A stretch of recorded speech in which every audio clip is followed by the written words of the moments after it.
যে সুতৰ পৰা ল'ব লগা কি আছে তেওঁ গোটেইখিনি ভাগৱতৰ কথা কৈ পেলাই মনৰ সংশয় ছেট কৰি দিয়াৰ পাছতো কৈছে মোতকৈ অজ্ঞানী আৰু পৃথিৱীত নাই মই নিজকে আজি অজ্ঞানী বুলি নিজে অনুভৱ কৰিছোঁ সেইকাৰণে আমাক বুজাইছে যে আমাৰ গাত যিমানবিলাক গুণ আছে ইয়াত থকা সকলোৰে গাতে সকলো গুণ নাথাকিলেও কিবা এটা গুণ কিন্তু সকলোৰে আছে কিবা এটা নাথাকিলে মানুহ এজন জীয়াই থাকিব নোৱাৰে প্ৰত্যেক মানুহৰে ভগৱন্তই একোটা গুণ কিন্তু দিছে সেই গুণটো কাৰ কি গুণ এইটো আপোনালোকে আমি নিজেহে গম পাওঁ কিন্তু আপুনি গুণটো যদি আনক বখানিবলৈ যায় গুণটো যদি আনক প্ৰয়োগ কৰিবলৈ যায় আপুনি গুণটোৰ দ্বাৰাই কেতিয়াবা অধপতনো গুচি যাব পাৰে গতিকে আপুনি কিমান গুণৱন্ত এইটো আপুনি নিজেই ক'ব নালাগে আপোনাৰ পৰিচয়টো ভকতে আপোনাক আপুনি দি দিব ইয়াৰ উদাহৰণটো নক'লে বেয়া লাগিব ইয়াৰ উদাহৰণটো হ'ল পঞ্চম স্কন্ধ ভাগৱত জড়ভৰতৰ উপাখ্যান আপোনালোকে জনা কথাই কৈছে মই নজনা কথা একো মোৰ হাতত নাই জমাই নাই তেতিয়া জড়ভৰতে যেতিয়া কি কৰিলে এঘৰ ব্ৰাহ্মণ কুলত তেওঁ জন্ম হৈছিল জন্ম হোৱাৰ আগতে তেওঁ তৃতীয়বাৰ শপত খাইছিলে এইবাৰ মোক য'তেই জন্ম নিদিয়া কিয় মই মাত বোল নকৰোঁ মই জড় হৈ পেলাই জন্ম হ'ম মানে মাত বোল নকৰাকৈ জন্ম হ'ম দৈৱৰ বশত ভাৰতবৰ্ষৰ টিকালজ্ঞ শাস্ত্ৰজ্ঞ পণ্ডিত একৰ ঘৰতে তেওঁ জন্ম হ'লহি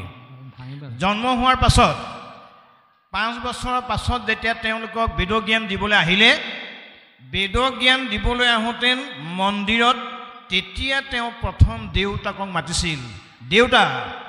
আপুনি মোক কি কৰিব বিচাৰিছে বোলে আমাৰ নিয়ম মতে তই আজি বেদ শিক্ষা গ্ৰহণ কৰিব লাগে তেতিয়া জড়ভৰতে প্ৰশ্ন কৰিছে মই বেদ শিক্ষা লোৱাত আপত্তি নাই দেউতা মই কাৰ ঘৰত জন্ম হ'লো সেইটোকে আপুনি কওকচোন এতিয়া তেতিয়া ক'লে তই ভাৰতবৰ্ষৰ টিকালজ্ঞ শাস্ত্ৰজ্ঞ বৃদ্ধজ্ঞ পণ্ডিত তোৰ ঘৰতে তই জন্ম হ'লি তেতিয়া জড়ভৰতে কৈছে দেউতা মোৰ সন্দেহ হ'ল মই বৃদ্ধজ্ঞৰ ঘৰত জন্ম হৈছোঁ নে চাণ্ডালৰ ঘৰত জন্ম হৈছোঁ মোৰ আজিও সন্দেহ আছে কেলৈ 5 বছৰে আপোনাৰ মুখত ৰামকৃষ্ণ নামটো শুনা নাই কিয় প্ৰশ্ন কৰিছে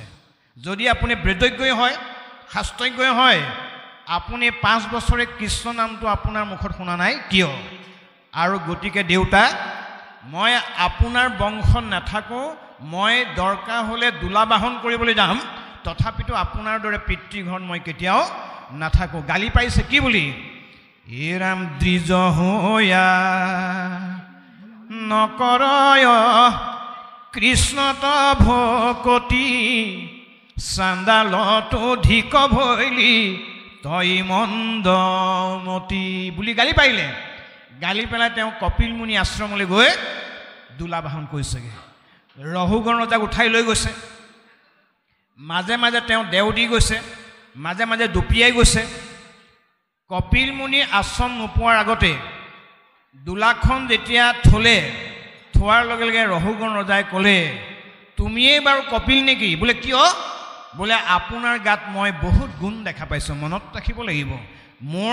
আজি মই নিজে ভাল বুলিয়ে ক'ম কিন্তু আপুনি ভাল বুলি ক'লে নহ'ব আপোনাক 10 জনে ভাল বুলি ক'ব লাগিব সেইটোহে ভাল হ'ব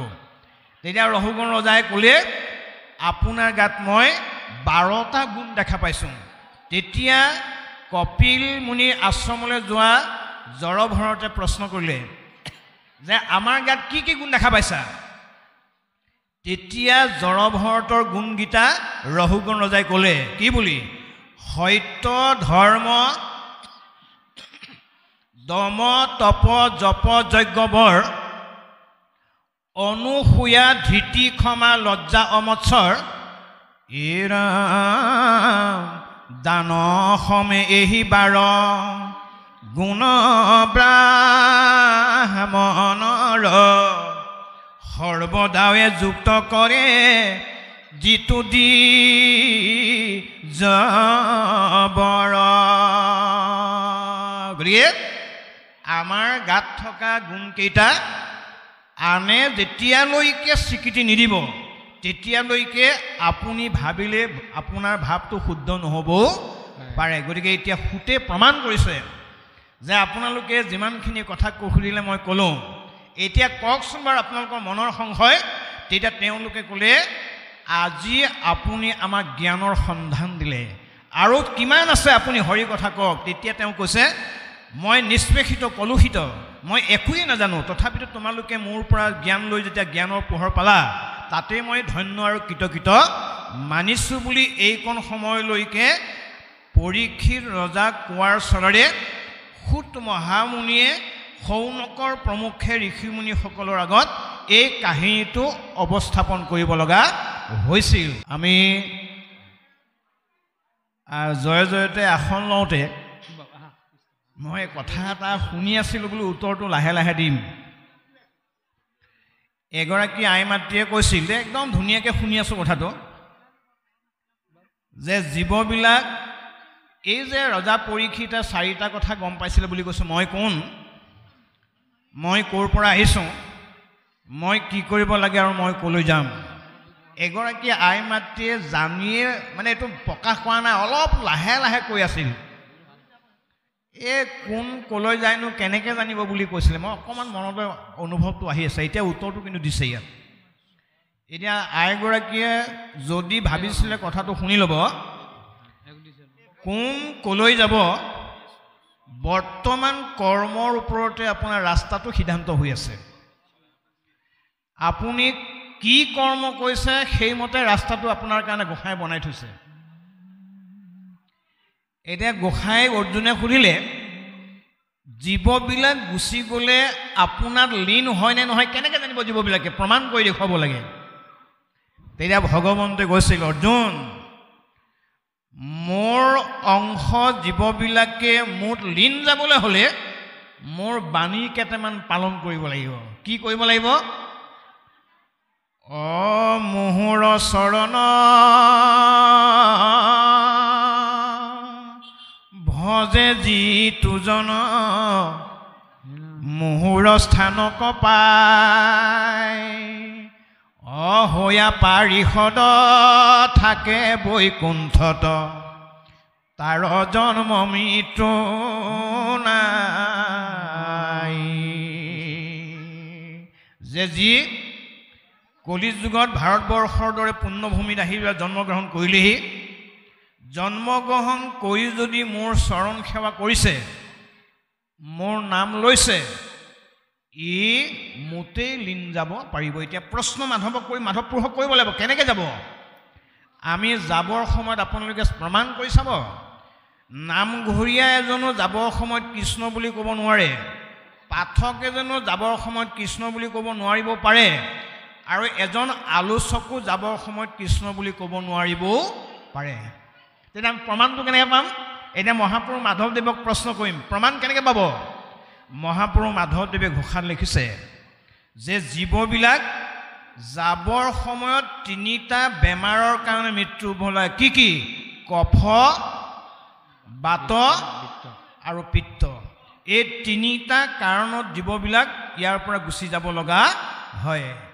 এতিয়া আমি যে নাম ল'লোঁ, আমাৰ লাভটো কি হ'ব? ভগৱন্তই কৈছে, জমা কৰি থ'লে তুমি খৰচ কৰিব পাৰিবা, কিন্তু জমা তোমাৰ থাকিব লাগিব। এতিয়া জমা ক'ত থাকিব? আমাৰ প্ৰশ্ন কৰিব লাগিব। আমি যিমানবিলাক স্কুলৰ শিক্ষা গ্ৰহণ কৰিছোঁ, এইবিলাক জমা থাকে মগজুত। এই যে ৰাতিপুৱাৰ পৰা এতিয়ালৈকে আমি ঈশ্বৰৰ কথা শুনিছোঁ, যদি আনন্দ মনেৰে শুনিছে, তেতিয়াহ'লে নাম জমা থাকিব অষ্টদল পদ্ম বুলি মহাপুৰুষ মাধৱদেৱে ঘোষণা কৰিছে। হিয়াৰ মাজে নামৰ ভাণ্ডাৰ, মুখে বাজ হৈ ৰাম নামে, মাৰণা মাৰিয়া পাপ কত কৰা ক্ষয়। গতিকে আপুনি নিৰক্ষৰ হ'লেও ৰাম নাম জমা থাকিব পাৰে, যদিহে আপুনি নাম জমা কৰি ৰাখিব পাৰিছে। নাম জমা হ'লে ক'ত থাকিব? আমাৰ মহাপুৰুষ মাধৱদেৱে কৈছে, যে কৰ্ণ পথে ভকতৰ মন আৰু কৰ্ণৰ লগত সম্পৰ্ক ৰাখি যি নাম শুনে কৰ্ণ পথে ভকতৰ হিয়াত প্ৰৱেশী হৰি দুৰ্বাসনা হৰে সমস্তৰ। গতিকে নাম যদি আমি সঁচাকৈ পদ্ধতিমূলকভাৱে জমা কৰিছোঁ, আপুনি বন্দুকৰ গুলিতে মৃত্যু হওক, বাছ দুৰ্ঘটনাতে মৃত্যু হওক, প্ৰাকৃতিক দুৰ্যোগতে মৃত্যু হওক, বেমাৰতে মৃত্যু হওক, আপোনাৰ নামে কিন্তু আপোনাক ক্ৰিয়া কৰিবই। গতিকে আমাৰ নাম জমা থাকিব লাগিব। সেইকাৰণে এতিয়া এওঁলোকে স্বীকাৰ কৰিছে যে আপোনাৰ কথাখিনি যে আমি মৃত্যুৰ সময়ত শুনিবলৈ পালোঁ, ইয়াৰ পৰাও আমি নিজকে ধন্য আৰু কৃতকৃত বুলি অনুভৱ কৰিছোঁ। কাৰণ আমাৰ মৃত্যু কেতিয়া হয় কোনেও নাজানে। আজি নামঘৰৰ পৰা যাওঁতেনো কাৰোবাৰ মৃত্যু হ'ব পাৰে, বা নামঘৰলৈ আহোঁতেনো মৃত্যু। আমি এইবিলাক নাজানো, গতিকে আমাৰ নাম নৰ আৰু ভগৱন্তই জানে, গতিকে ভগৱন্তৰ নাম হ'ল নাৰায়ণ। তুমি নাজানা সখী, ভগৱন্তই অৰ্জুনক কৈছে তুমি নাজানা সখী মই জানো ভালে, সিকাৰণে আমাৰ দুইকো নৰ নাৰায়ণ বোলে। তুমি নাজানা গতিকে তোমাৰ নাম নৰ, আৰু মই জানো গতিকে মোৰ নাম হ'ল নাৰায়ণ। নজনাজনে জনাজনৰ যেতিয়ালৈকে আশ্ৰয় নোলোৱা তেতিয়ালৈকে এই সংসাৰৰ পৰা তৰি যাব নোৱাৰিবা। এইকণ সময়লৈকে শৌনকৰ প্ৰমুখ্যে ঋষিবৰ্গে সুতৰ ওচৰত নিজৰ আত্মাৰ পৰিচয় কৰাই ভগৱন্ত বুলি তেওঁতে লীন গৈ এইকণ সময়লৈকে কথা বাৰ্তা আলোচনা কৰি আছে। ইয়াৰ পাছত কি কৈছে আমি অকণমান শুনি ল'ম। চৰণে বিক্ৰয় গৈলো কৃপাময়, কৃষ্ণ নকৰিবা বাপচদ জৈতে তৈতে মৰো যেন পাখৰো, অৰুণ চৰণ পদ্ম কত কোটি জন্ম সংসাৰত ভ্ৰম, নেৰাইলো যাতনা তাপ, লোভে মোহে অন্ধ ভৈলো প্ৰাণ কৃষ্ণ, তোমাক নজানি বাপ, মই মহাদীন তুমি দয়াশীল, কৰি উচিত কাম, কৃষ্ণ কৃষ্ণৰ কিংকৰে কহে নিৰন্তৰে, ডাকি বোলা ৰাম ৰাম হৰি ৰাম ৰাম ৰাম ৰাম কৃষ্ণ। পৰীক্ষিতৰ ওপৰত ব্ৰহ্মশাপ পদ নিগদতি হুত শুনা শৌনক সম্প্ৰতি, যেন মহাসাপ ভৈল নৃপতি কপ্ৰতি, এহি মতে আশা পৰীক্ষিত নৃপবৰ, মহাপৰিষদে যেন দুটি পুৰন্দৰ, ভৃত্য যেন খাতে পৃথিৱীৰ যত ৰাজা, পুত্ৰটো অধিক কৰি পালিলন্ত প্ৰজা, ভকতৰ সংগে ৰংগে জম্বুদ্বীপপতি লগাই লালু কত মহা হৰিত ভকতি হে ৰাম নিগহিলা কলি ভৈল হয়তৰ ব্যৱস্থা জগত ব্ৰাপিলা নিপ তীৰ যশ কথা অদিনকে ধনুক ধৰে ননিপতি মনক গৈলন্ত মিগ মাৰিবা কপতে হে ৰাম পলাই মহামিগ গোট বিজুলি চতকে তাৰ পাছ লাগি যান্ত নিপতি গোটকে পীৰাই লৈ ভাগৰে খেদি গৈলা কতো দূৰা ভৈলন্ত নিপতি সুদা তৃষ্ণা তয়াতুৰা এ ৰাম বিচাৰি নপান্ত জল হুয়া মহাশ্ৰান্ত আছে আশ্ৰম এক পাছে তাতে পখিলন্ত দেখন্ত শ্ৰমিকৰিখি পদ্মাসন কৰি বায়ু মন নিৰোধিয়া আছে ধ্যান ধৰি হে ৰাম মহান্ত চিন্তয়াও যাওলা যাতা ভাৰ অমিলি গৈল সমাধি চিন্দিলয় অহংকাৰ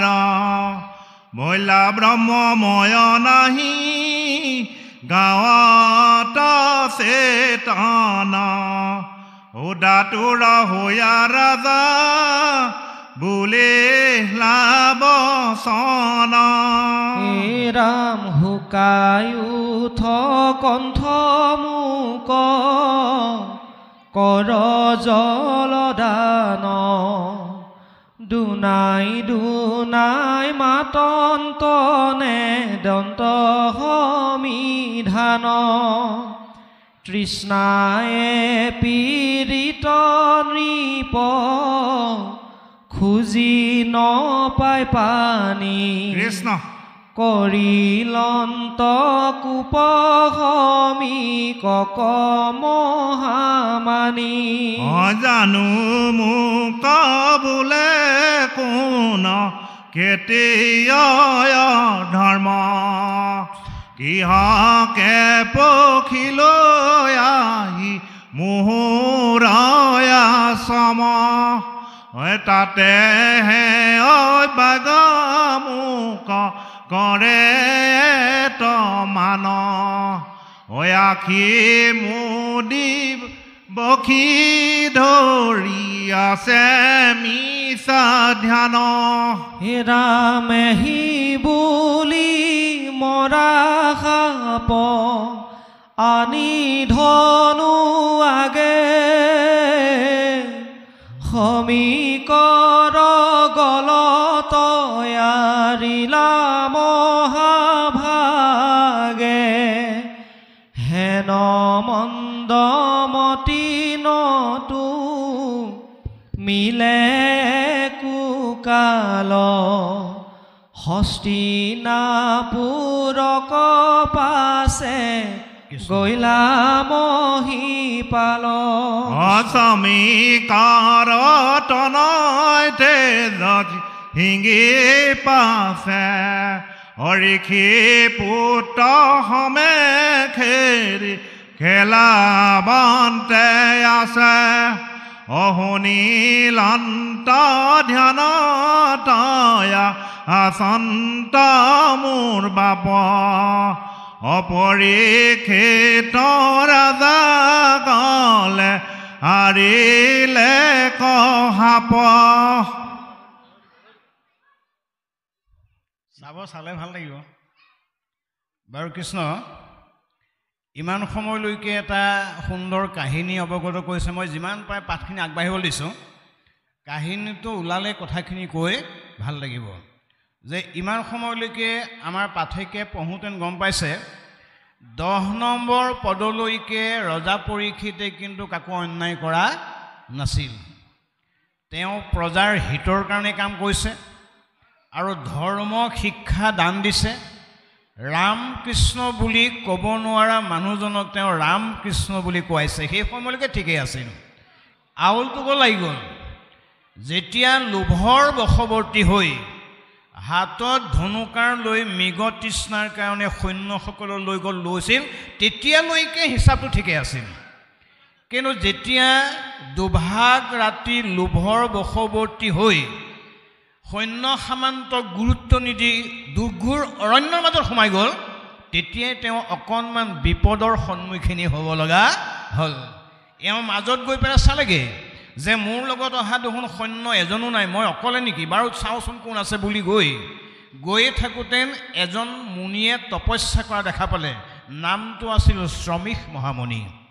শ্ৰমিক মহামুনিয়ে তপস্যা কৰিছে সেই সময়তে ভগৱন্তৰ কৃপাৰ পৰা পৰীক্ষিত ৰজা বঞ্চিত হ'ব লগা হ'ল সেইকণ সময়তে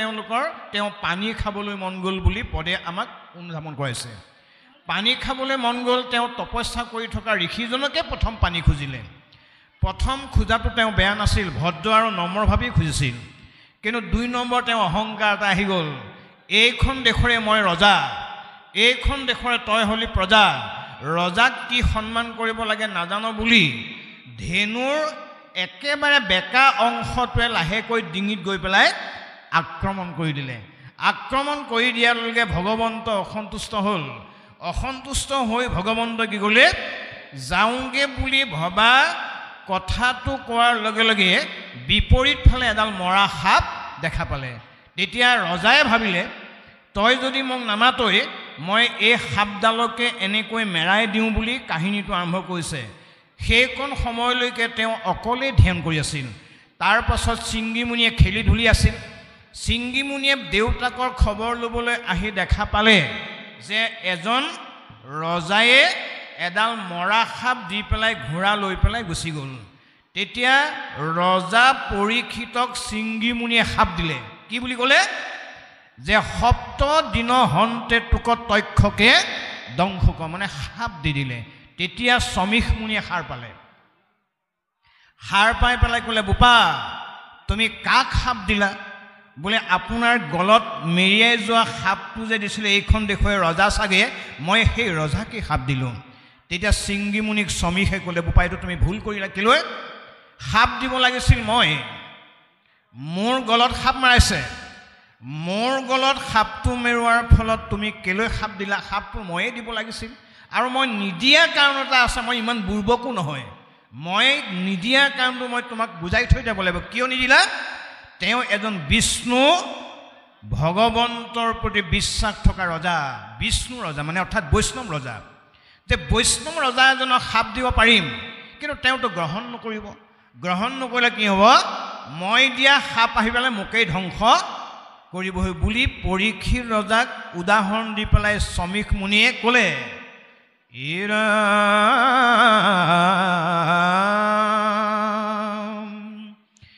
এ জানো কৃষ্ণ দাসে হেন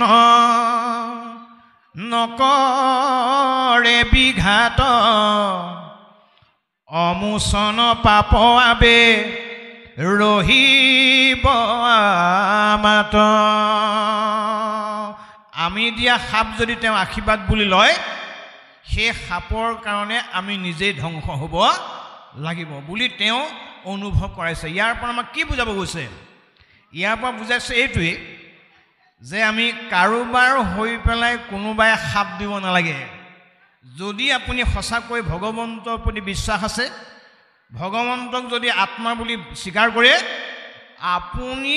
সাপটো ভগৱন্তই আপোনাক পোনপটীয়াকৈ নিদি আনৰ দ্বাৰাই প্ৰয়োগ কৰা এইটো ভগৱন্তৰ মহিমা বা সেইকাৰণে এই মহিমাৰ পৰা আমাক বুজাইছে আৰু তিনিটা কথা ইয়াত অকণমান লাহে লাহে ক'ব এই তিনিটা কথানো কি শ্ৰমিক মুনিয়ে চিংগি মুনিয়ে সাপ দিয়াৰ পাছত ৰজা পৰীক্ষিতেনো কি কৰ্ম আঁচনি গ্ৰহণ কৰে অকণমান লাহে লাহে ক'ব পদে ক'লে আমি ভাল পাম আৰু লগে লগে পাঠকে আমালৈ অকণমান ইংগিত দি থাকিলে আৰু ভাল লাগিব কৃষ্ণ